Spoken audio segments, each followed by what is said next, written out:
A mesa da comunhão, você que gosta de anotar o tema, hoje nós vamos falar sobre a mesa da comunhão. E falar em mesa da comunhão, quero dar bem-vindo a você que nos visita, tanto online quanto aqui. Nós não somos aqueles que mandam se levantar e tal, porque eu já fui crente de chegar na igreja e ficar com vergonha, né? Então, seja bem-vindo. Eu sei que tem pessoas introvertidas e extrovertidas, então nós vamos respeitar todo mundo. Atos capítulo 2, se você tem sua Bíblia, vá para lá.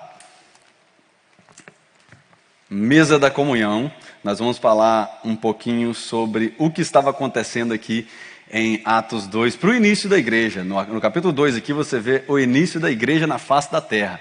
E aí agora nós vamos ver o que aconteceu após um avivamento. Porque o avivamento não é aquela conferência barulhenta que você vai. O avivamento ele tem coisas mais profundas e hoje nós vamos falar de uma delas.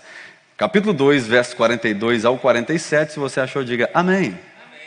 Se você vai acompanhar no telão, fala, ui. Ok, todo mundo tem a Bíblia. Vamos lá. Eles se dedicavam ao ensino dos apóstolos e à comunhão e o partir do pão e às orações. Todos estavam cheios de temor e muitas maravilhas e sinais eram feitos pelos apóstolos. Os que criam mantinham-se unidos e tinham tudo em comum. Eles vendiam as suas propriedades e bens e distribuíam conforme a necessidade de cada um. Todos os dias, está vendo que não é de vez em quando? Todos os dias, continuavam a reunir-se no pátio do templo, na igreja, partiam o pão em casa, GPS, e juntos eles participavam da refeição com alegria, sinceridade de coração, louvando a Deus e tendo a simpatia do povo. E olha a consequência disso. O Senhor lhes acrescentava diariamente os que iam sendo salvos. Então, eu e você não precisamos preocupar com o crescimento da igreja. Porque o crescimento da igreja é uma consequência de uma comunhão sadia. Você vê que quando aconteceu o avivamento, aqui o Espírito Santo desceu sobre todos, eles se reuniram em um lugar e falaram, vamos partilhar o pão. Cadê a mesa? Nós precisamos de mesa. Por quê? Porque a mesa é um lugar de comunhão do corpo de Cristo. É um ambiente onde o Espírito Santo une os corações. E nós não podemos correr das mesas, né? Falar de comunhão é falar de amizades verdadeiras, é falar do que nos mantém vivos, amém? Você sabia que a comunhão te mantém vivo? Uma pessoa que, estudos mostram que a comunidade ou a vida em comunhão, ela tem vários benefícios. Ela acrescenta os seus anos, estudos, acrescenta seus anos de 10 a 20 anos a mais de vida. Olha aí, quem quer viver mais, vive em comunhão. Agora, quem se isola prejudica a saúde como se fumasse 15 cigarros por dia. Gente, Ministério da Saúde adverte, se isolar causa doenças. Então vira para essa pessoa e fala assim, para de fumar. E aí agora você explica, fala assim, ele não está falando do cigarro, ele está falando do isolamento. Outra coisa, quem vive em comunhão aumenta a imunidade, fica doente menos. Quem vive em comunhão tem mais chance de crescer na vida, porque está fazendo conexão todos os dias. Quem vive em comunhão não morre solitário. No dia do seu velório vai ter gente lá falando, essa pessoa fez a diferença na minha vida. A comunhão do mundo e a comunhão do cristão é diferente, porque a comunhão de quem recebe a Cristo é a koinonia no original, que não é apenas estar juntos, porque aqui nós estamos juntos. É compartilhar a vida, é ter unidade, é ter propósito, é ter fé. Espiritualmente significa estar unido a Cristo. Estar unido a Cristo, consequentemente eu vou estar unido a quem está perto de mim, junto comigo. Então estar junto deve ser não só uma obrigação, mas precisa ser uma consequência da mudança do meu coração. Eu preciso querer estar junto, para me ganhar o benefício daquele lugar que eu assento. Porque a comunhão com o Espírito Santo é ela que promove verdadeiras amizades. É o que aconteceu aqui. Jesus fala com eles: ficam aí reunidos e vocês vão receber poder do alto. Para quê? Para falar em língua? Também. Para cantar? Também. Para pregar? Também. Não, também é para você sentar nas mesas e da sua boca sair coisas que edificam as pessoas. Será que as mesas que a gente está sentando, elas têm tido propósito? Unidade, propósito e fé? Toda mesa que você sentar, procura isso. Aqui tem unidade? Ou só tem gente aqui, um falando mal do outro por trás? Aqui tem fé, estão falando a respeito da fé, da vida, da esperança. Aqui tem pessoas que estão unidas com um só propósito, porque quando nós olhamos, às vezes, as mesas hoje em dia, está difícil, meus amigos, porque tem mesa que você senta, que tem ali 10, 15 pessoas, mas todos no seu mundinho. Como se chama esse mundinho? Celular. Às vezes você chega em uma mesa e você está lá doido querendo conversar, doido querendo ter uma comunhão, e aí está a pessoa lá assim, ó. Não é, fulana? Hã? Oh, desculpa. É claro que desculpa, você não estava aqui, você não estava com a gente. E nessa época não tinha celular.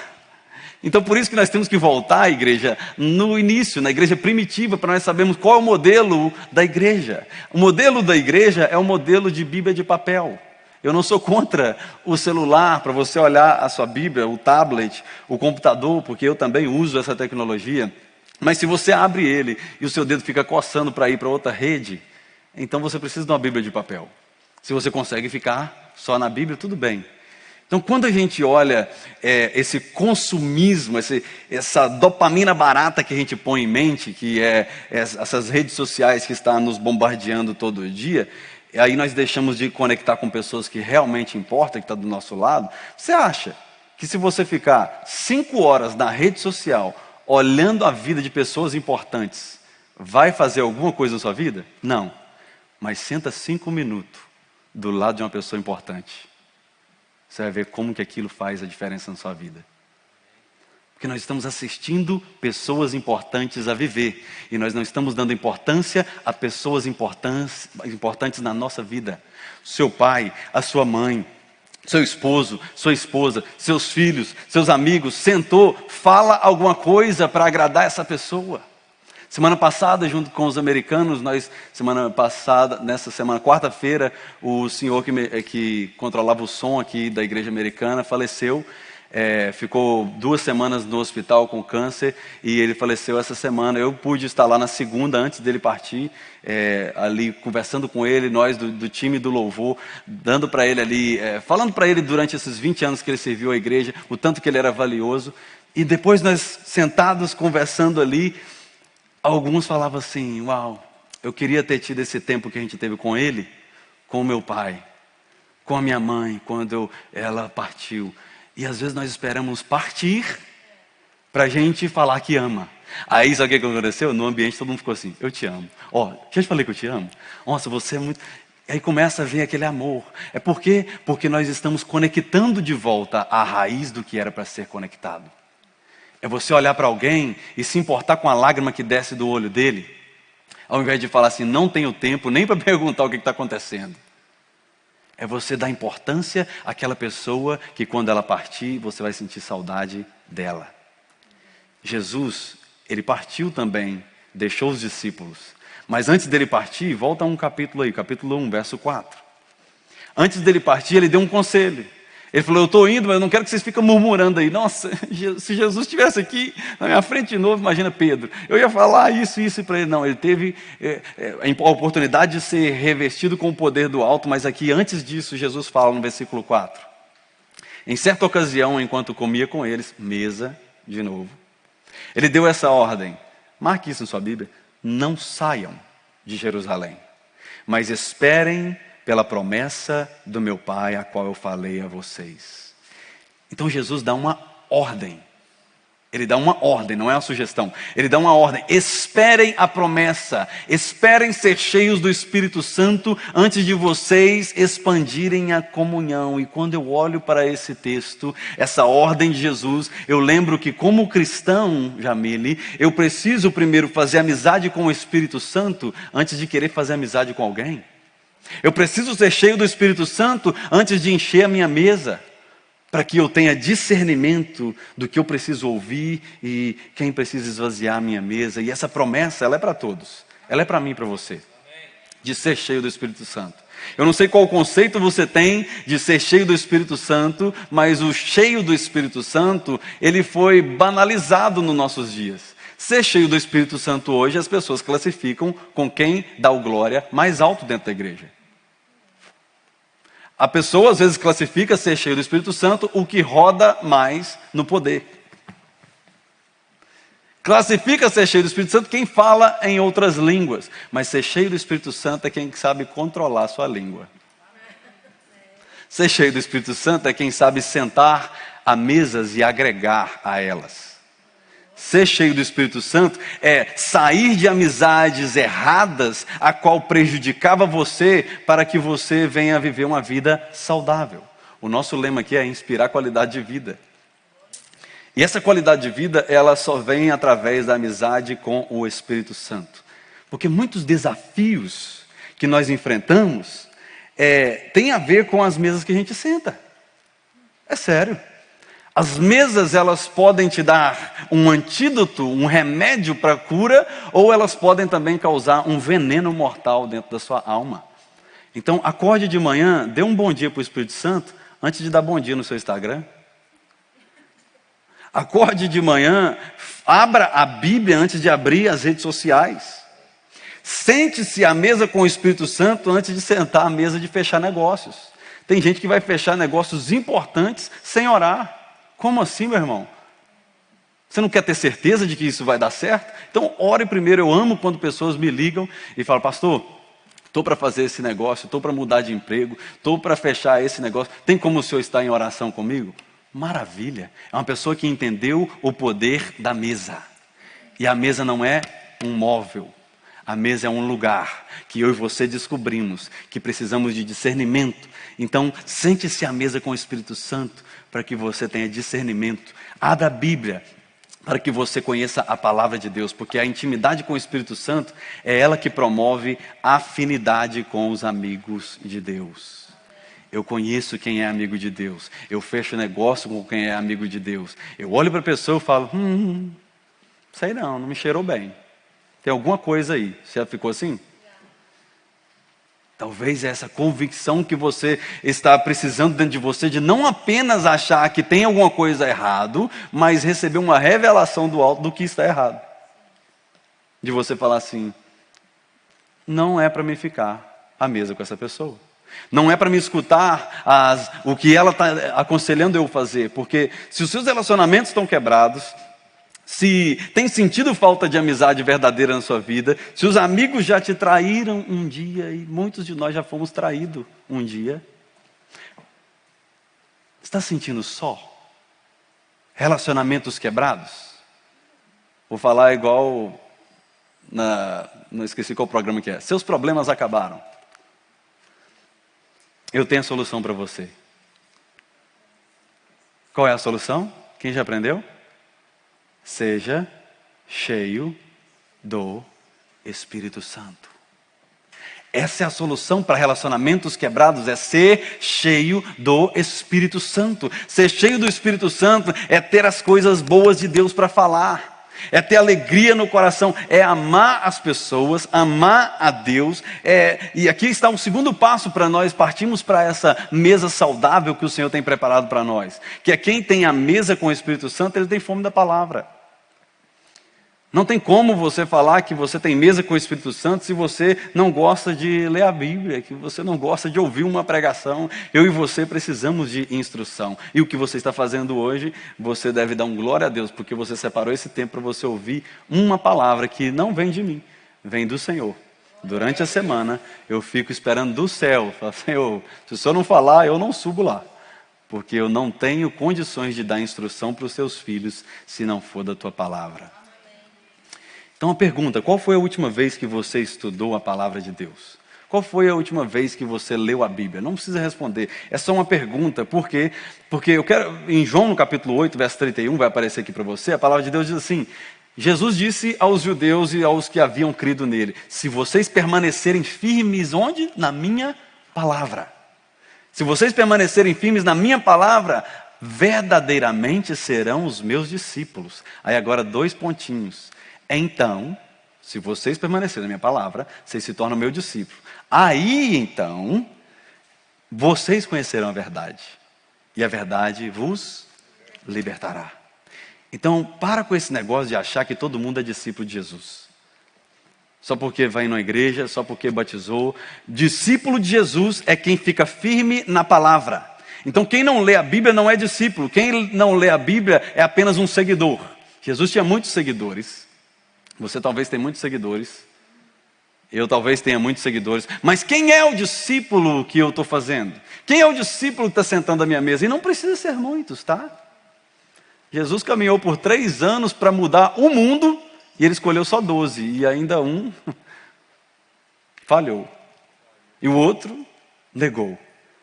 Já foi traído nas mesas?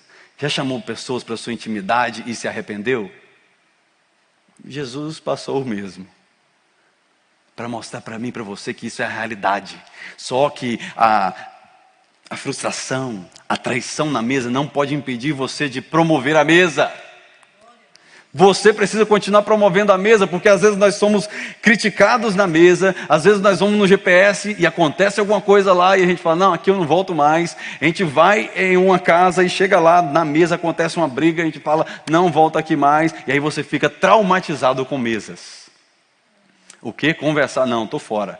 Eu não tenho tempo para isso. Por quê? Porque você foi traumatizado. Jesus, mesmo ele dando o pão para Judas, aquele que ia vender ele por 30 moedas, mesmo ele lavando os pés daquele que falou que ia à morte com ele e negou o conhecê-lo, ele no Atos do capítulo 1, ele fala, permaneça lá na mesa, permaneça na mesa, porque eu vou enviar o Espírito Santo.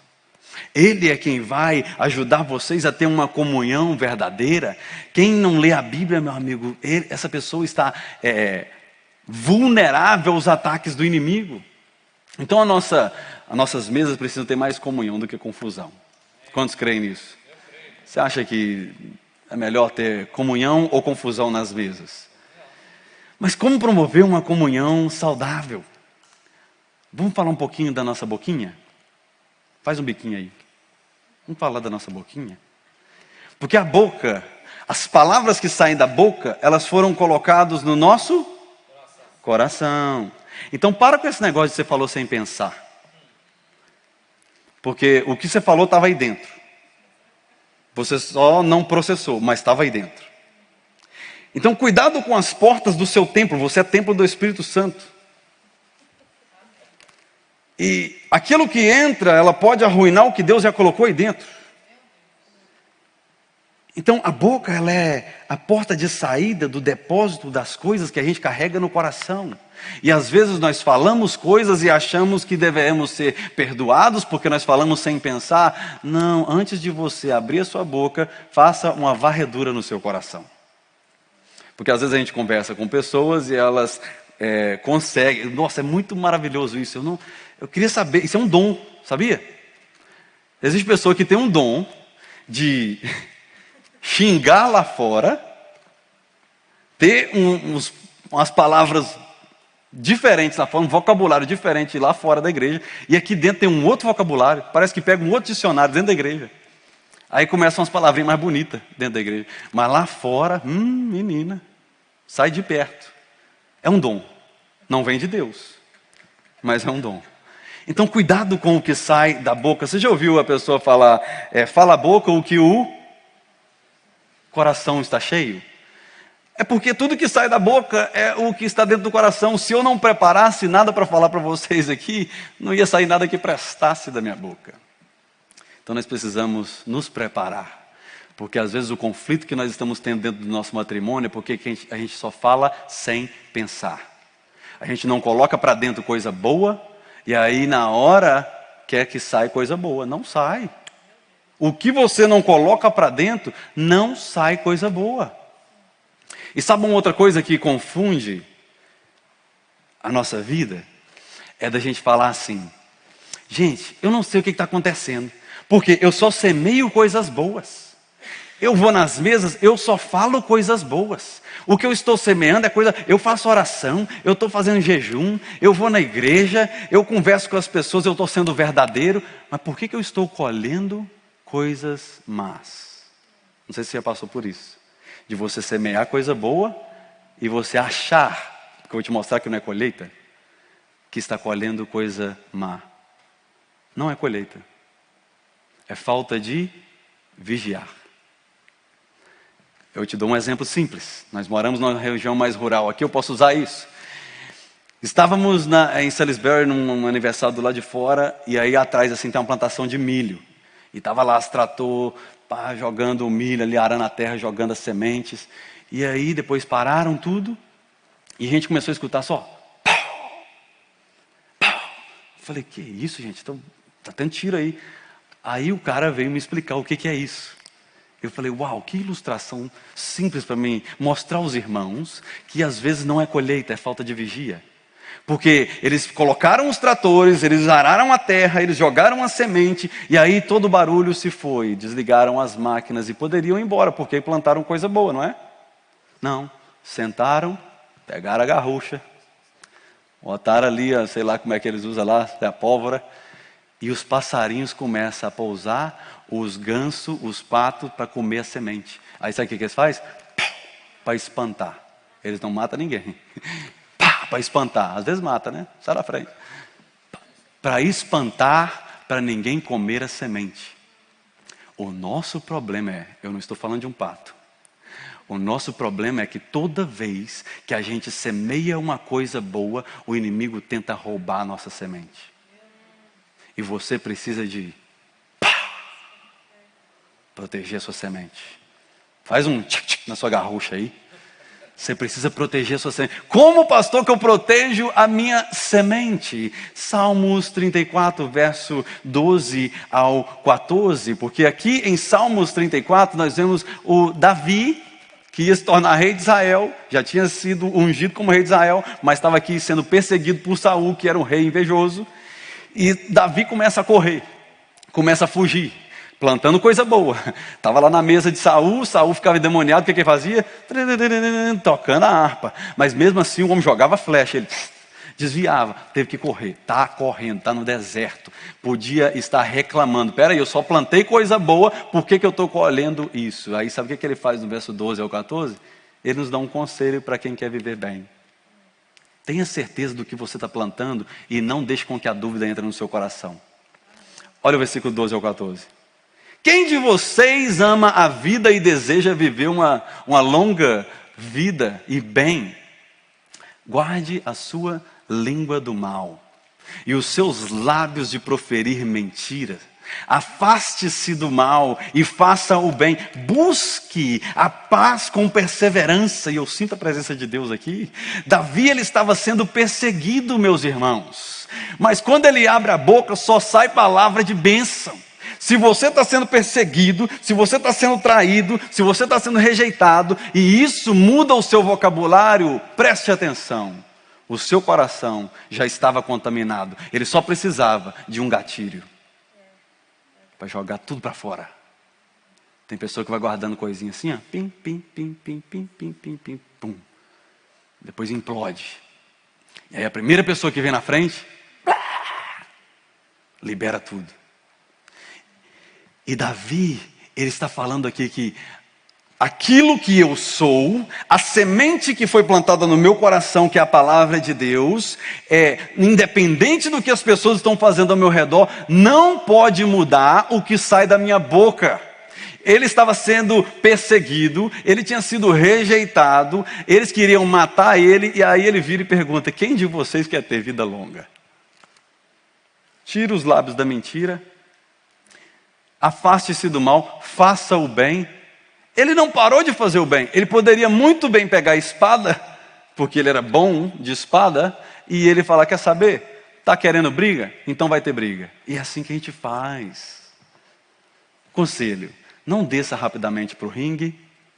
Tem pessoa que é só alguém falar o que ela não gosta, que ela já... peraí, também sou ser humano.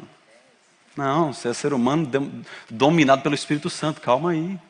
Não desce para esse nível. Você já saiu daí. Quando eu vejo alguém querendo alterar a voz, eu vejo que a pessoa, às vezes a veia está até grossa assim, né? Eu falo, vai orar, irmão. Não vou descer para esse ringue aí, não. Eu não luto jiu-jitsu, eu não faço muay thai, eu não luto UFC. Eu luto com a palavra de Deus. Eu mantenho a minha boca no lugar. Eu não falo mal de quem não está na mesa. Aleluia. Porque Jesus estava na mesa e imagine só, se quando Jesus estava na mesa com os discípulos, eu imagino você sentado à mesa com Jesus, literalmente. Ele sentado e vocês, não sei o que e tal. E aí João, mas é eu que sou aquele que Jesus ama mais. Aí o Pedro falou, vou tacar um negócio. Aí, Jesus está aqui, cuidado. Todos se comportavam melhor, porque Jesus estava lá. Deixa eu te falar uma verdade. Quando você senta à mesa com a sua família, com os seus amigos, no seu GPS, Jesus está lá. Jesus está lá. Então, quando aquela pessoa levantar para ir no banheiro, como que fica a mesa? Nossa, foi no banheiro ali, deixa eu ver aqui. Entrou lá. Menina do céu. E aí começa a falar outras coisas. E quando a pessoa vai embora mais cedo, vamos embora, gente. Isso aqui. Foi embora. E agora? O que é falado sobre ela? Eu queria ter um drone assim para instalar nas casas que eu vou. Depois que eu saio, se as pessoas continuam falando bem de mim ou não. É melhor às vezes não saber, né? Para não magoar o nosso coração. Então, fale de mal de mim, mas fale por trás. Eu não preciso saber. Amém? Eu não quero saber. Então, a sua intimidade com Deus pode colocar você a mesas que você jamais imaginou. Você senta à mesa com Jesus, você é privilegiado. Agora, você e eu precisamos valorizar isso. Imagine só o privilégio dos discípulos, sentar à mesa com Jesus, ter comunhão com Ele. E agora, nas nossas reuniões, nós precisamos ter a mesma coisa. Senta na sua casa com a sua família e faz o mesmo. Quando eu vou sentar para a gente jantar com a minha família, às vezes é a minha filha que me lembra, papai, vamos orar. Fiquei com o Noah, né? Essa semana, 2 anos de idade, tá lá. Na hora da comida, eu falei, vamos orar, Noah? Ele já fechou o olho e ficou preparado ali para orar. Então nós precisamos ensinar para os nossos filhos, para os nossos amigos que não têm essa instrução, porque a pergunta, Deus está mexendo muito no seu coração hoje, né? Se você tiver uma mesa com essa pessoa que está do seu lado aí, talvez você vá orar. E se você sentar à mesa com pessoas que nunca pisou dentro da igreja? Que são aqueles amigos de infância seu, talvez. Eu tenho amigos de infância que quando eu vou na casa dele, ele vai lá, ok, vamos pessoal, pode comer aí. Eu falei, não, peraí, como é que é? Posso orar aqui, abençoar esse alimento? Independente da cara que ele vai fazer, eu nem olho no olho, porque, né, às vezes fico com raiva. Mas será que a gente tem coragem de sentar à mesa e falar, amém, não, chegou aí o alimento na lanchonete aqui que a gente vai comer, mas você se importa de eu orar? Eu tenho esse costume, amém? Opa, todo mundo vai te respeitar, só que às vezes a gente fica assim, não, você é chato se eu orar. Não, você vai apresentar para eles uma mesa com propósito.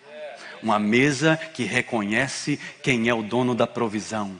Você tem força, você está aqui hoje, você andou até aqui, você veio do Brasil, né? Deus está te dando essa força. Deus está nos dando a saúde que nós precisamos para nós caminharmos. Então, o que custa sentar à mesa e falar, foi o Senhor quem colocou esse prato aqui para mim comer? Ao invés de ter arrogância no coração e falar assim, eu trabalho, eu tenho um bom emprego, tenho muito dinheiro e eu não preciso de ninguém. Está aqui a comida, eu paguei e eu vou comer. Arrogante. Tudo vem de Deus. Então, será que Jesus está sendo honrado nas nossas mesas? Eu preciso partir para o terceiro ponto, porque a hora passa. Mas eu preciso que você entenda que quando Jesus está à mesa, existe uma diferença. Porque em Apocalipse, no capítulo 3, a gente viu, eu estudei com vocês há pouco tempo atrás, que Jesus estava fora da porta de uma igreja batendo. Não é porque existe uma igreja que Jesus está dentro dela. Não é porque existe uma mesa de cristãos que Jesus está ali. Jesus precisa ser convidado. A igreja de Laodiceia tinha tudo, luz, câmera, ação. Mas estava faltando o mais importante, Jesus no meio deles. que não falte a presença do Senhor no nosso meio, amém? Terceiro ponto aí para você que gosta de anotar: a mesa que Jesus está, a comunhão é verdadeira. Agora vai para o capítulo 4 de Atos, versículo 32.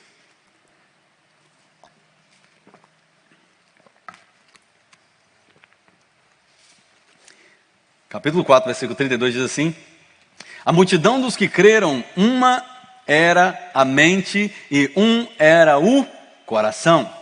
Ninguém considerava unicamente sua coisa alguma que possuísse, mas tudo lhes era comum. Os cristãos da igreja primitiva, eles viviam plenamente o evangelho recebido. Não havia necessidade no meio deles, porque ali tinha pessoas que ajudavam. Por isso que nós estamos na fase ainda, que a nossa igreja aqui é uma igreja baby, né? Nós estamos na fase de fazer missões locais. Porque eu não creio, Marco, que nós podemos pegar aqui os recursos dessa igreja e enviar lá para a África, porque existe muita necessidade, e deixar o irmão aqui faltando uma cesta básica. Deixar o irmão aqui faltando. Então nós fazemos missão local, e essa igreja estava entendendo isso. Aquele que sentava à mesa, não faltava nada. Porque quando os apóstolos começaram a pregar, começou a faltar alguma coisa nas mesas, eles designaram diáconos. Diáconos, eles servem para unir mesas. Está faltando alguma coisa aqui, irmão? Toma. É isso aqui que está faltando? Toma. Eu lembro quando eu me regressei à igreja, a minha esposa estava grávida, eu ia ganhar o primeiro menino, e a gente estava passando uma fase difícil, porque eu estava largando o meu trabalho secular. Quando eu falo trabalho secular, é porque é um trabalho que me forçava a fazer coisa errada dentro dele. E eu queria fazer as coisas direito, a partir daquele momento. E eu fui para o house clean, limpar a casa, só que ganhava bem pouco, passando dificuldade. Sabe quem me ajudou e chegou para mim e falou assim: irmão, você está precisando de alguma coisa na sua casa? Foi um diácono. Ele falou: nós temos um caixa de missões e ele pode te ajudar nisso aqui. Eu fui ajudado pela igreja por 3 meses. Isso é o papel da igreja. Isso é uma igreja avivada, é uma igreja cheia do Espírito Santo. É muito mais do que um poder numa conferência. Hoje você vê filas e filas para entrar em igreja que tem ali entretenimento às vezes. Mas onde está a transformação? Onde está o cuidado mútuo? Agora vamos fazer um testezinho aqui para ver só se sua mente e o seu coração está alinhado? Posso fazer esse teste? De graça, você não precisa pagar nada. Nós vamos fazer esse teste, sua mente e o seu coração está alinhado. Eu vou fazer 3 perguntas para você, 4. E a sua resposta dentro de você, não precisa de falar alto, só pode ser sim ou não. Depois dessas 4 perguntas, nós vamos ver se a sua mente está alinhada com o seu coração. Não manipule sua resposta. Primeira pergunta: tudo o que você fala fora da igreja pode ser falado aqui dentro? Sim ou não? Já respondeu, né? Outra pergunta: tudo o que você fala de alguém pode ser falado na frente dessa pessoa? Sim ou não? Terceira pergunta: se o seu parceiro ou amigo pudesse ler os seus pensamentos, você ainda tinha amizade com essa pessoa? Vou nem olhar para não... né? Última pergunta: se Jesus voltasse hoje, você ficaria feliz? Eu imagino que essa aí seria sim, né? Mas tudo bem. Aí agora vamos para o diagnóstico, que agora você está em uma sessão terapia. O diagnóstico aqui é: se alguma dessas perguntas a resposta foi não, é um grande sinal de que o seu coração e a sua mente precisam de um alinhamento. Não é o fim da linha. Calma aí. É só preciso de um alinhamento de mente e coração. Porque você está deixando, às vezes, coisas trabalharem aqui. Foi plantada uma semente aqui, e essa semente é o Evangelho, e você não pode deixar sua mente ficar te dando resposta que não é verdade. Você já viu pessoa que constrói uma casinha aqui? Você fala uma coisa, aí ela pega essa coisa e fala assim: eu acho que ele quis dizer isso. Porque falando isso, ele ia me colocar nessa posição. Porque se eu estiver nessa posição, ele vai ganhar vantagem. Ele ganhando vantagem, eu perco. Aí eu crio aqui, eu deixo descer para cá, e aí tem que sair. Aí onde sai? na boca. Então eu creio que o Senhor está alinhando o nosso coração, a nossa mente através desse ensinamento de hoje, porque quem aqui já trocou, talvez os homens vão entender melhor isso aqui, trocou o pneu do seu carro sem fazer um alinhamento e um balanceamento? Você troca os pneus do carro, coloca o pneu novo ali, você precisa de alinhar e balancear. Você tem a opção de você não alinhar e não balancear, mas daqui a alguns meses está você de volta lá, porque estragou o pneu, e sai mais caro. Então, amigos, vamos ser inteligentes aqui. Vamos ser inteligentes. Nós somos uma igreja que precisa aprender a ser racionais. Se aceitar Jesus no coração, batizar, receber a nova vida, fosse tudo que nós precisássemos para viver, não existia cristãos acabando com a vida em pouco tempo. Por que o cristão acaba com a sua vida em pouco tempo? Porque ele falta alinhamento, falta balanceamento, falta vida de igreja, falta estar junto, falta ouvir da palavra. Nós temos o estudo Legacy que a gente fazia na terça-feira às 8, eu entrava ao vivo no Zoom, eu vi que para alguns estava mais difícil, o que eu fiz? Colocamos gravado, então não tem desculpa, você precisa crescer. Toda a instrução que vem é para nos tirar de um lugar e fazer-nos crescer. E eu creio que o Senhor nos trouxe aqui nessa noite, para essa noite de alinhamento. Alinhar, coração com a mente. Aquilo que você pensa, desce para o seu coração e sai na sua boca. Você fecha negócios, você trata a sua família daquela forma. Então não vamos ter 2 vocabulários mais. Você pode ter 2 línguas apenas se você falar português e inglês. Mas vamos ser sim, sim e não, não, o que passar disso vem do maligno? É o que a palavra de Deus nos diz. É por isso que quando nós olhamos para a igreja primitiva, e é isso que eu quis trazer nessa noite, nós olhamos para a igreja primitiva, nós vemos aqui irmãos constantemente buscando ensinamento.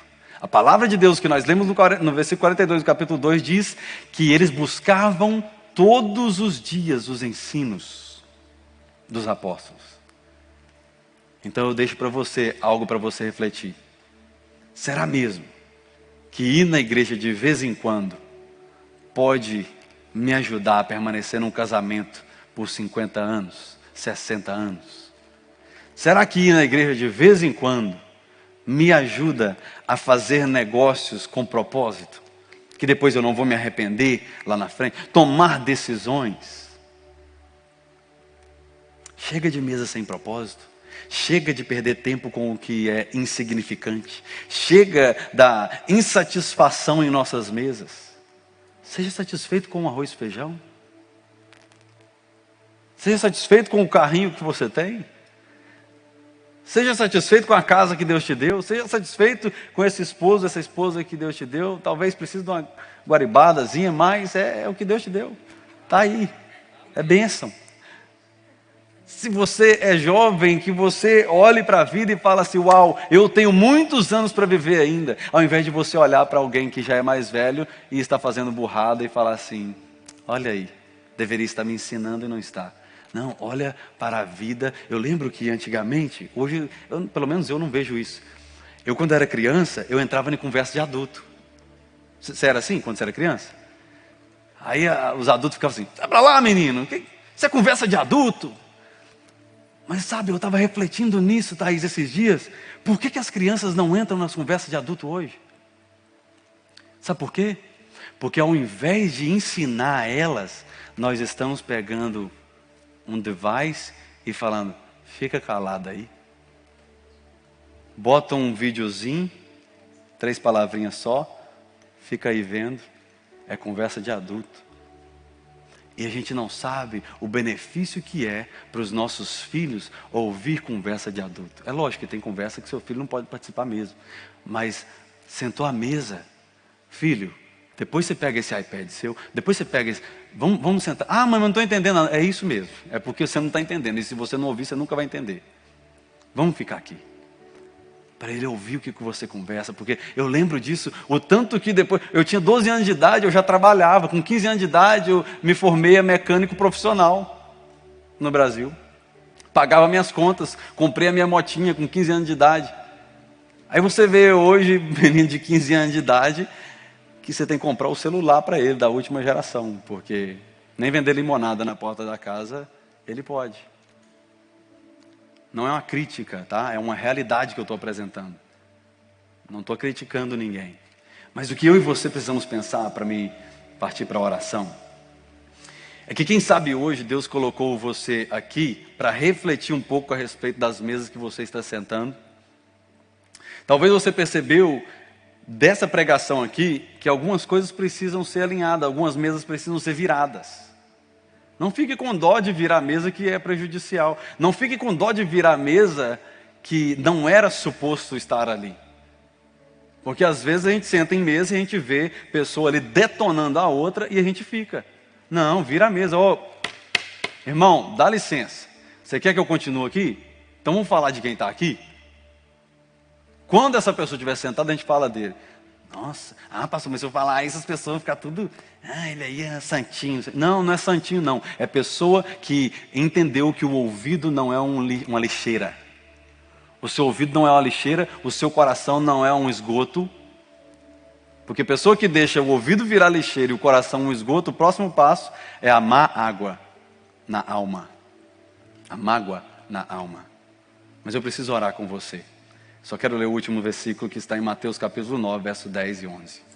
Diz assim: estando Jesus em casa, muitos publicanos e pecadores vieram e comeram com ele e os seus discípulos. Agora, vendo isso, os fariseus perguntaram: por quê que o seu mestre come com publicanos e pecadores?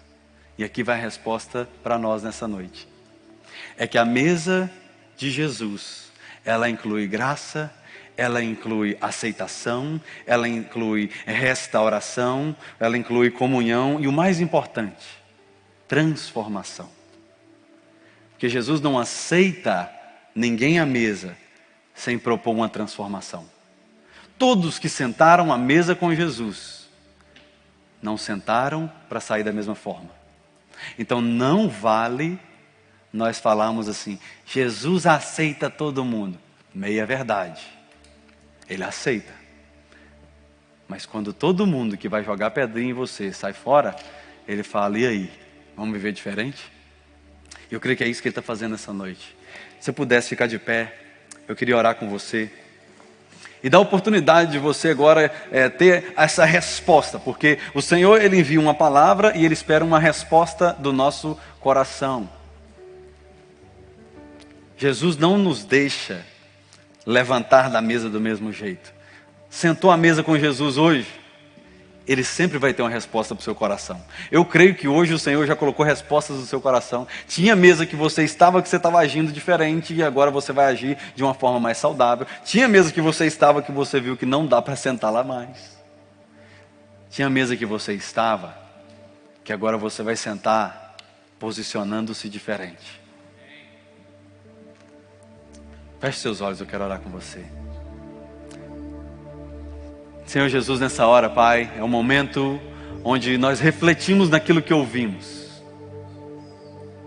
E como o Senhor nos instruiu nessa noite. Hoje foi uma noite de ensino para os nossos corações. Uma noite de ensino para nós sabermos melhor como preparar a mesa. Porque vale muito uma mesa bem forrada, com taças e bons talheres e uma comida boa, mas se ali quem sentar à mesa não saber se portar a ela, nada daquilo é válido. Por isso nos ensine, Senhor, a não somente colocar a toalha na mesa, colocar os talheres e ter boas comidas. Aleluias. Mas depositar a Tua palavra no nosso coração. Para que quando a gente abrir a nossa boca, edifique pessoas. Que as mesas que os teus filhos sentarem de agora em diante, possam ser mesas que muitos vão falar assim: uau, mas que paz estava nesse lugar. Que paz estava nessa mesa. Como, eu não sei explicar, mas como eu fui limpo, como eu estou mais feliz, como o meu humor mudou após essa mesa. É porque dentro do seu coração, o Senhor plantou hoje uma semente que vai fluir o rio de vida. Por isso agora, todos com os olhos fechados, eu queria te dar essa oportunidade de você hoje falar com o Senhor, falar: Pai, hoje é eu eu quero trazer o Senhor de volta para a minha mesa. Talvez eu estava sentando em mesas e o Senhor não estava com ela. Hoje eu decido colocar o Senhor de volta em todas as minhas mesas. Se é você, levante a sua mão para me ver. Todos com os olhos fechados. Amém. Mais alguém? Amém. Deus está vendo o nosso posicionamento. E eu creio. Porque a palavra nos diz sobre isso.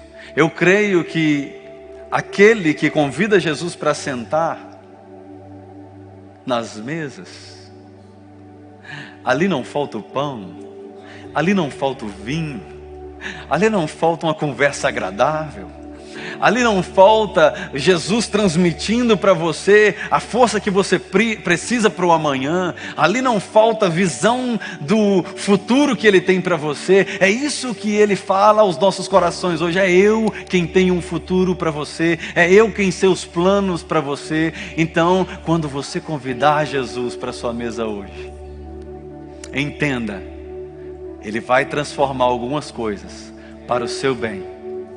Pai, obrigado por essa noite. Eu te peço, ó Pai, que cada vida aqui seja tocada pelo Teu Espírito Santo, renovada pelo Teu poder. Aleluia. Tira esse momento para você agradecer ao Senhor. Agradeça pelo que você tem. Agradeça pelo que você tem. Agradeça pela saúde que Ele tem te dado. Agradeça pelo lugar que você está pisando. Aleluia. Agradeça pela oportunidade de estar nesse país que você está.